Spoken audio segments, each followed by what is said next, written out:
प्रश्न संख्या 1। आदिकालीन हिंदी साहित्य की परिस्थितियों पर प्रकाश डालते हुए उसकी प्रमुख काव्य प्रवृत्तियों का उल्लेख कीजिए।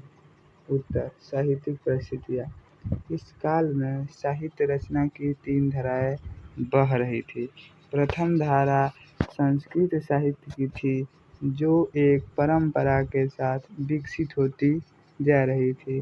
दूसरी धारा का साहित्य प्राकृत एवं अपभ्रंश में लिखा जा रहा था। तीसरी धारा हिंदी भाषा में लिखे जाने वाले साहित्य की थी।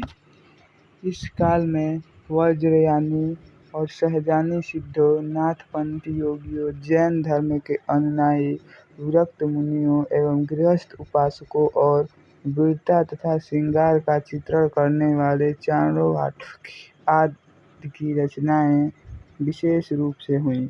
कुछ ऐसे कवि भी हुए जिन्होंने अन्य भाषाओं में कविताएं कीं। आदिकाल की समान प्रवृत्तियाँ। इस काल में अपभ्रंश का बहुमूल्य था। अपभ्रंश और हिंदी संबंध को स्पष्ट करते हुए आचार्य हजारी प्रसाद द्विवेदी ने लिखा है, इस प्रकार 10वीं से 14वीं शताब्दी का काल, जिसे हिंदी का आदिकाल कहते हैं, भाषा की दृष्टि से अपभ्रंश का ही बढ़ावा है। इस अपभ्रंश के बढ़ाव को कुछ लोग उत्तर काल अपभ्रंश कहते हैं और कुछ पुरानी हिंदी। नंबर 2। सिद्ध, नाथ और जैन साहित्य का प्रचार तीव्र गति से हो रहा था। हिंदी साहित्य का प्रारंभ सिद्धों की रचनाओं से ही मानना चाहिए, कारण सिद्धों की रचनाओं की भाषा प्रभंश के परवर्ती भाषा के रूप में सूचना देती है तथा साहित्यिक अपभ्रंश से वह खुलकर विद्रोह कर रही है। नंबर 3।